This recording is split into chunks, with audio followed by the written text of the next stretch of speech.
You know, there's so many radio and television shows about cars fucking pulling away with really loud mufflers, and they just really fuck up the shot. Get the It's probably those hip-hop kids again. You know, there's so many radio and television shows about heavy music, but they talk about the bands that everybody already knows about. The bands that are on this record label or sponsored by this brand of guitar or cymbal. What about the bands that aren't getting any recognition? Bands that are fighting for a place in your scene. The bands spending every dollar they have into their gear to achieve the sound they want. The bands that are spending every free moment they have to become better musicians. Become the bands that they idolize, that you idolize, that I idolize. There's a scene for heavy music in every city around the world. I mean, sure, you're probably going to have to sit through a bunch of terrible bands to find the good ones, but you just need to search for them. And that's just what we plan to do. It's heavy, we'll find it.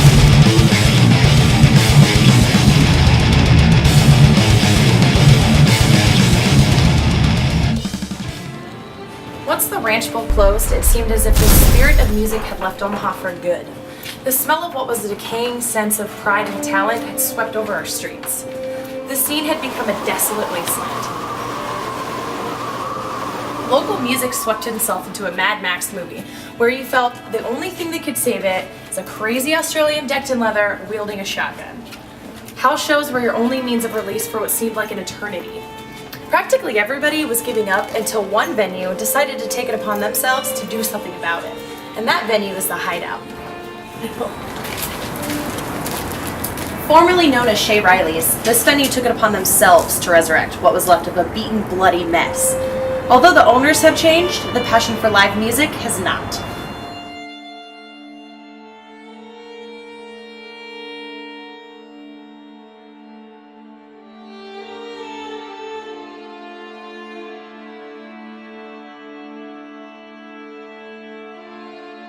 The venue has a stale smell of sweat, as if there was a fight club in here the night prior.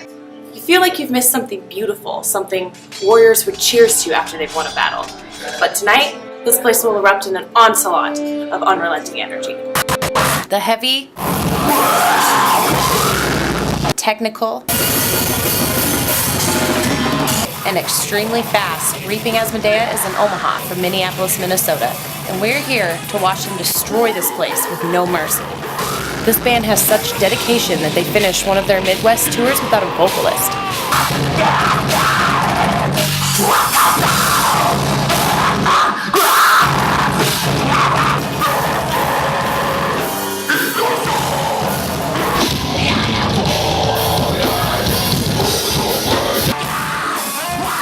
The dedication this band has is admirable, to say the least. Now that they found a new vocalist, it's even better. This is what everyone was waiting for, what everyone has been talking about since they got to the Hideout. Their performance has such an effect on the crowd that it makes them erupt vehemently.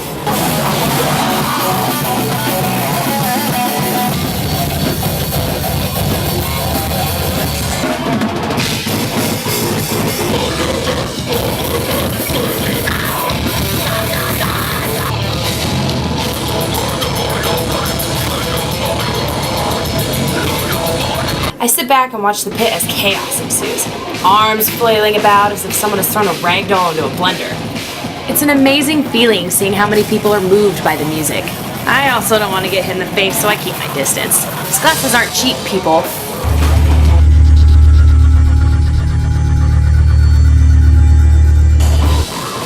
I had the honor of talking with the four of them before their performance.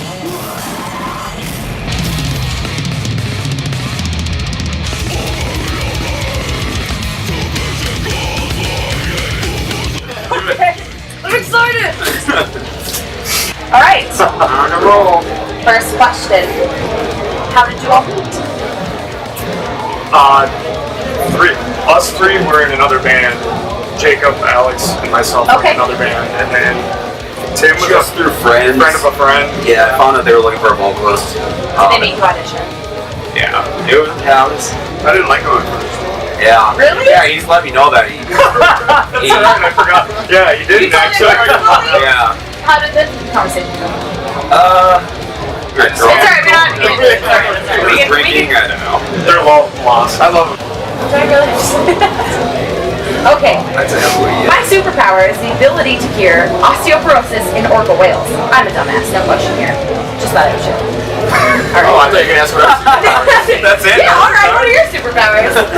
I actually ask this question to people all the time. Do you? Yeah, and most people say flying. I disagree that that's a proper superpower to choose. Mine would be super speed. Absolutely. I would send people to hell for like 20 seconds. Don't you think? Like, I mean, like, I've never thought of that. yeah, like that guy's just never gonna be a douche ever again. Exactly. They're going to hell. Change for their 20 whole lives seconds. by doing that. Absolutely. It's a great idea. Okay, explain the craziest person you've met at a show since the band started playing. Or the craziest experience I got one. as band. This was one. Is it the werewolf. Okay, alright. This is like this has been discussed. This has come up. People have asked this. Because I think first year of the band, I was in Peoria, Illinois, at a place. What's the place? Brass Rail. Brass Rail. And there was a guy there who claimed he was an 800-year-old werewolf, and we had touched him and made him cry. Yeah, we brought out his primal core, I believe. Were the words. Yes. Our music. Oh, your music, okay. Yeah, we didn't touch him.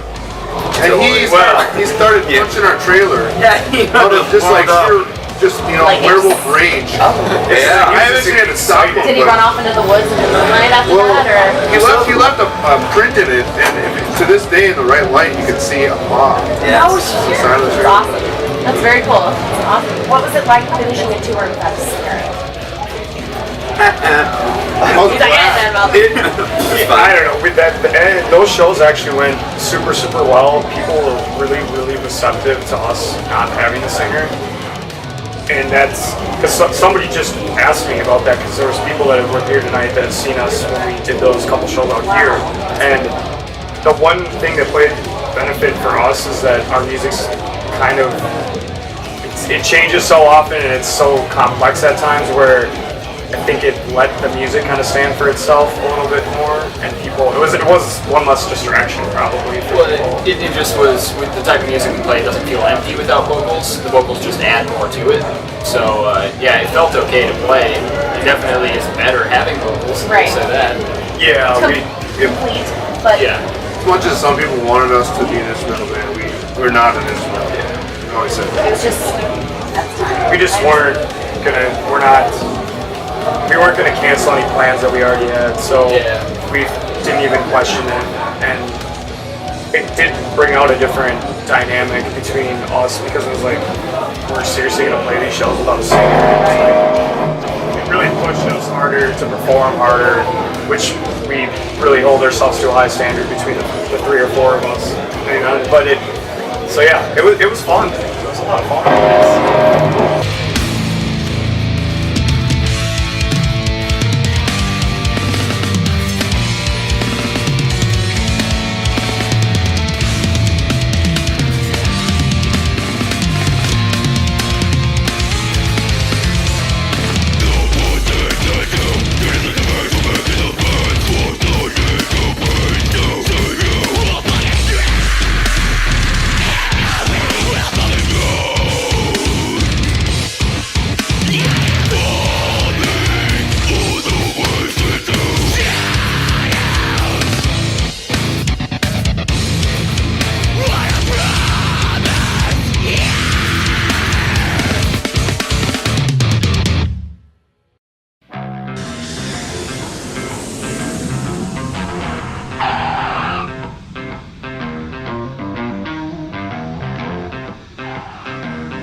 So I'm here in Austin to find out exactly what I said we would. You know, when you think of Austin, everybody thinks of barbecue, the Longhorns, live music. They say this is the live music capital of the world. Everything's bigger in Texas, right? Yeah, not quite everything. First thing I did when I got off the plane was check down my pants. Still disappointed. But even though my pride was still small, I still set out there to find the heavier scene. You know, everybody always talks about South by Southwest, but what's behind that? There's got to be something outside of the festivals, and I'm here to find it. 6th Street runs wild with bars, restaurants, shops, and people everywhere, and it's only Tuesday. As my ears follow the vibration of sweet, sweet music, I lay my eyes upon a place called Death Metal Pizza. I must be in the right place. There are venues all over the strip, even beyond 6th Street. I'm destined to find a place where the heavier music resides. My friend said all I'd find down here was a slew of indie bands. Oh, I found some shit. Dirty Dog Bar on 6th Street is a sports bar by day, but a venue by night. I am immediately greeted by metalheads. The bartender with the bushy beard, rings, gigantic chain connected to his wallet, and tattoos serves me a pint of the local brew. This place is big, it has 2 bars, there's an awesome staff. Austin is totally living up to its expectations right now. Wait, fog machine with spinny lights? Guitarist wearing his own band's t-shirt? Bassist wearing sunglasses at 10 o'clock at night? Synchronized jumping? I don't usually make fun of other bands, but come on! How many cliches can you guys pull out of your asses? Look, I'm sure they're very nice people, but that's just a bit much. They're lucky their cute singer has a beautiful voice. But I had to put that behind me, because Saturday night there's going to be chaos. Not quite what I expected, though. Okay, I don't know if you guys can see this, but look at the crowd behind me. The streets are covered with people. This is 6th Street in Austin. Hey! Austin! A couple of hammered dudes from the New England area attacked the camera with their belligerence. You ain't got shit for Jersey. No, I'm fine. Tell me about Jersey. Tell me about Jersey. Dirty Jers. Come on, Dirty Jers. Come on, Dirty Jers. Come on, Fucking man. A.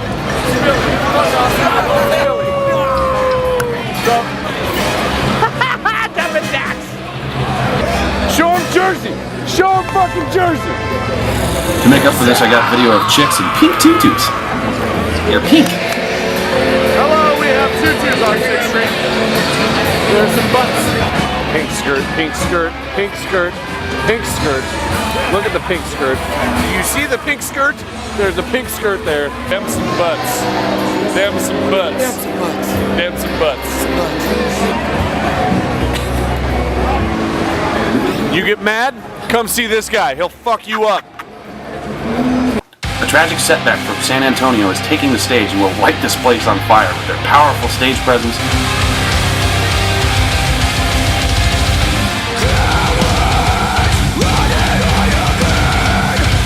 catchy riffs, and straight-to-the-point lyrics. These guys are the young ones putting shame to those who played before and after. Only 2 of the members are over the age of 21.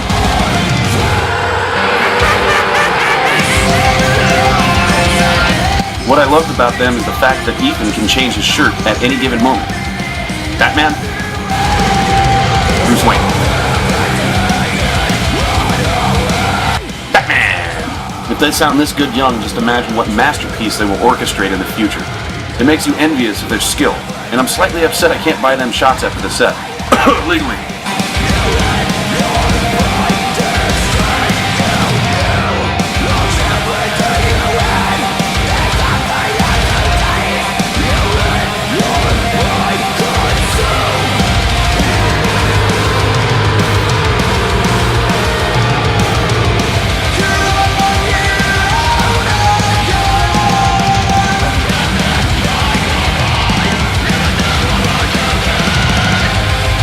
The high energy kept going all the way to the end.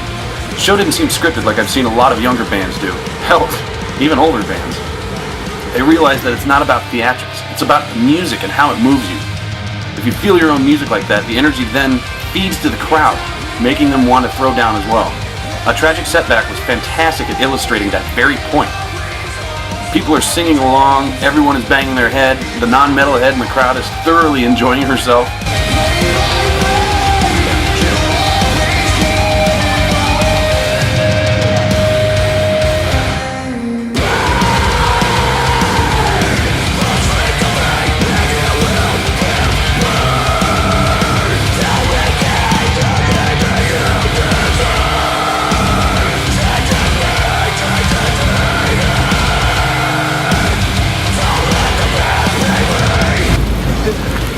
Alright, I'm gonna warn you guys. I had my friends back home write the questions, so I don't even know what the fuck's in this envelope. Alright. So there's gonna be some silly ones. It's probably gonna make me look like an asshole, but be prepared. Oh, we don't will do, man. Alright, first question. How did you all meet? What's up, camera? Well, Chris is a good Facebook networker, so he somehow found the other Chris, and then they hit it up from there, and that's where we kind of started. I asked who needed a drummer in the band. And then I messaged him. He was instant on it. Yeah. You know, we actually went to middle school together, and I didn't even know him. Like, you know, we I didn't know never that was really knew his. each other. Like we were acquaintances, but then And he was like the lady getter, and he was like the man boy. yeah, what can I say? Guitar hero. I love you guys. Oh my God. There you go. So then my brother here, Christopher, he wrote me a letter in jail. I was in jail at the moment.